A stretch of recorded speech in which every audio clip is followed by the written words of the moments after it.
Anyway, where was I? Sorry about that. So, yeah, the example Seneca gave for this was he had a friend who sent him a letter that he had been accused of some act of crime, and he was to face, the court. So he was asking Seneca for his advice, and Seneca didn't tell him, that things will be okay, you relax, just look at the positive side. No, he was like, look at the worst that can happen to you in this situation. You might lose your reputation, you might go to jail for life, they might kill you. So he told him to look at the worst possible outcomes and be okay with that. And then go face the court so that whatever outcome comes, he has already mentally, prepared himself. So that was the first part about Stoicism, which is in any situation, picture all the outcomes and mentally prepare yourself. The second thing is death. And as much as I really don't want to go into this, I think it's very important. What I've realized is that most of our biggest fears are rooted in death because we don't understand it, and it takes away our loved ones. So it's something we never really want to think about or, face. But Stoicism in philosophy actually advises that you should think about death as much as you can, so that in the event that it does happen to you or it happens to someone around you, it doesn't come as such a shock where your life literally goes on a standstill. You should be able to realize that death is part of life, and we are not here to stay. None of us are here to stay. So it's something that will happen even to your most beloved person. So picturing it even once in a while will make it so much easier to deal with or handle when it actually does happen. Because the thing about life is we have to keep going on. So the stops and the pauses that we take have to be, let me say, as short as possible. I'm not putting any timeline to grieving. I'm not telling anyone how to grieve. I'm just saying that the preparation we make when people are alive is so important to help us through, anyone's demise. So prepare your mind to know that you and everyone else around you and the people you do love will at some point, pass on.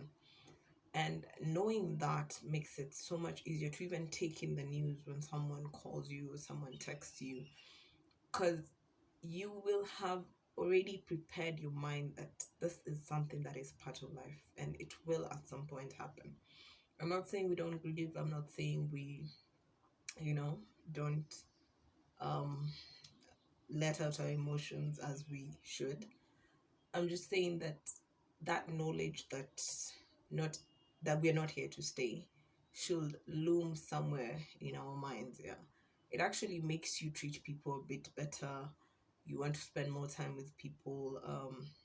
You appreciate it more when people try to reach out or want to see you, because no one is gonna last forever. So I've seen people react very differently to death, and some take a very longer time to bounce back, which is okay. Others seem very okay, like you're even shocked, how is this person handling this so well?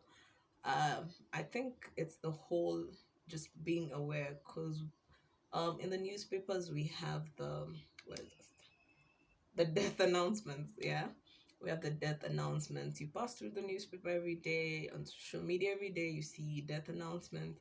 You see hearses passing through every day. um Funeral homes are the most lucrative businesses, but yet we still want to ignore the fact that we and our loved ones will die. So Stoicism basically teaches that just be aware that you're not here to stay. Don't take any day for granted, and just be aware of that. And Seneca's example in this was um he had a widow friend, I think. She lost her son. So he had a friend who lost her son. So she was grieving for like so long, and I think by the third year, he just wrote her a letter and was like, "Listen, um, if you went, you know, beyond up above in the universe, and then you saw how the world is, would you even have let your son, come here?" And that perspective he gave her, which is that the world isn't really, a good place and people do die, it helped her see that, it was inevitable for her son to die. And she was able to at least bounce back and go on living. So basically, if you can read more about Seneca, yeah, the YouTube videos, he's a great philosopher and his teachings will definitely help you through the worst of times. So that's it for today's video, guys. As always, thanks for watching. And yeah, until next time, bye bye.